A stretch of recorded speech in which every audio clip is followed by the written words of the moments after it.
Loh, saya boleh jujur Pak, di luar negeri kuburan dipakai buat nonton. Kita Indonesia lewat kubur permisi. Iya enggak? Coba kalau udah maghrib pasti misi. Lah ini dikubur 5 meter di bawah tanah. Kalau dia nyahut silakan. Di kita meninggal bro. Jadi kita harus bangga jadi orang Indonesia. Sekalipun ada yang kurang juga Pak dari bangsa kita. Kita negara terkepo nomor 2 di dunia. Tetangga berantem nggak ditinggal, kita pasti dengar.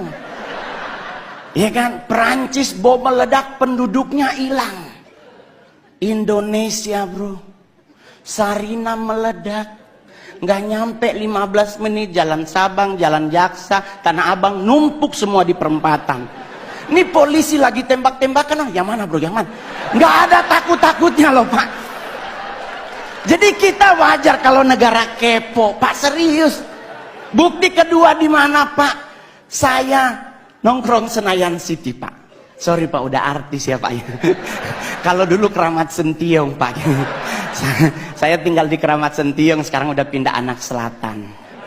Which is sometimes harus bahasa Inggris ya kan? Ya gitu. Bro, saya boleh jujur, kita lagi pipis Pak di urinoir, berenam nih lagi pipis berenam, tahu-tahu di belakang bunyi Pak, put. Itu kita berenam ini nggak dikomando, nengok semuanya. Rasa ingin tahu siapa yang bunyi Pak. Dan mohon maaf Bapak Ibu, ditungguin. Kita udah habis pipis, harusnya keluar, 6-6-nya di wastafel. Nunggu orangnya keluar, dia keluar, kita ngomong, oh elu. Tinggi banget Pak. Kita harus akui kita kepo tinggi. Kedua Pak, buat Pak Presiden, kita negara apa lagi? Ngusir setan Pak.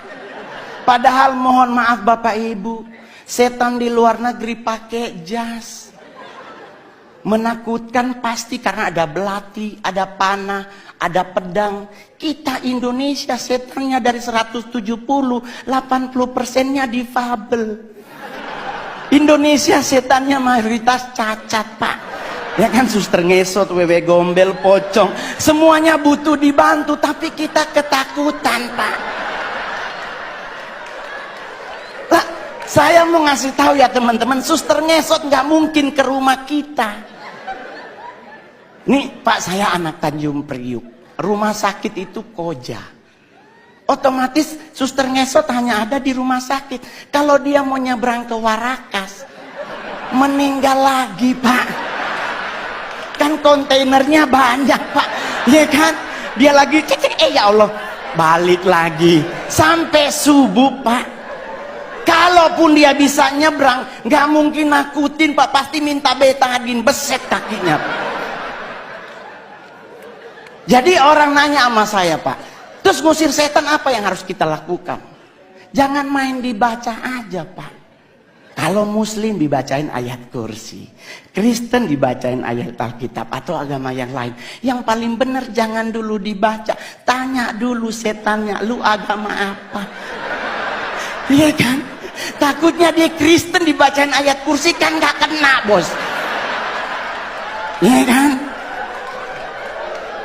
Jadi buat teman-teman semuanya, nggak usah khawatir ngadepin hidup. Saya sangat yakin dengan 1000% bahwa Pak Jokowi pasti akan umur panjang. Anda tahu kenapa? Karena beliau rendah hati. Saya udah 2 kali foto sama Bapak. Satu di Istana Negara, satu di Tondano, Natal Nasional. Itu bro, kebanggaan saya, anak yatim piatu. Nggak punya orang tua dari usia 4 tahun, bisa ketemu presiden, makan di istana lagi. Pingin nyolong sendok Pak. Soalnya sendoknya keren banget, stainless steel terbaik, lumayan buat cincin bro. Serius Pak. Saya di Sangir ketemu bupati aja udah pingin pingsan, apalagi sama Pak Presiden. Plus saya kali ketiga disapa oleh Bapak. Di istana ditanya, Mas Mongol. Di Tondano, Mas Mongol, saya bareng beliau di mobil bagi-bagi buku dan baju. Hari ini pun bapak nyapa Mongol.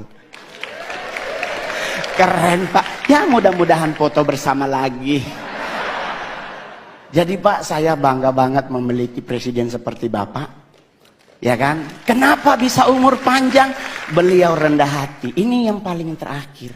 Orang yang cepat meninggal adalah orang yang sombong.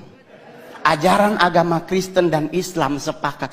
Nabi itu benci orang sombong. Orang sombong tuh cepat matinya. Kenapa? Jalannya petenteng-petenteng. Ya kan? Apa lu lihat-lihat? Nah itu Pak, kalau malaikat maut nunjukin muka, habis dia. Tapi kalau orang yang rendah hati dan sederhana, jalannya nunduk Pak. Seperti Pak Jokowi, permisi, ya kan? Ya, sederhana. Kenapa orang yang rendah hati meninggalnya lama? Karena malaikat maut nunggunya di depan. Otomatis kalau kita nunduk, kelihatan sepatunya. Dia kan lagi jangan, oh ya Allah dia kan kita putar-putar. Nah, umur panjang Pak. Ya kan?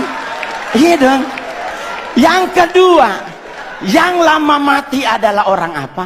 Orang budek Pak. Saya oma meninggal umur 100 tahun di Sangir. Mohon maaf Pak, di Sangir nggak ada aturan makanan Pak. Selama dia halal dan bisa dimakan, dimakan. Lah kita sekarang ribet makan, nggak boleh nasi putih karena karbo dan gula tinggi. Harus ganti nasi merah karena karbo gula rendah, serat tinggi. Padahal kalau bicara nasi berwarna, kuning yang paling enak. Ya dong, udah ada ayam sepotong, orek dan sebagainya ya. Nggak ada orang meninggal gara-gara nasi, serius loh. Coba Anda pelajari sejarah. Jenderal Sudirman menurut dokter Belanda cuman punya 3 bulan lagi dia akan meninggal. Karena mengidap penyakit paru-paru yang akut. Tapi coba Anda cek sejarah. Lama beliau mati. Jadi kenapa Jenderal Sudirman lama mati? Rendah hati. Yang kedua, Oma Mongol sampai 100. Kenapa? Dia budek Pak.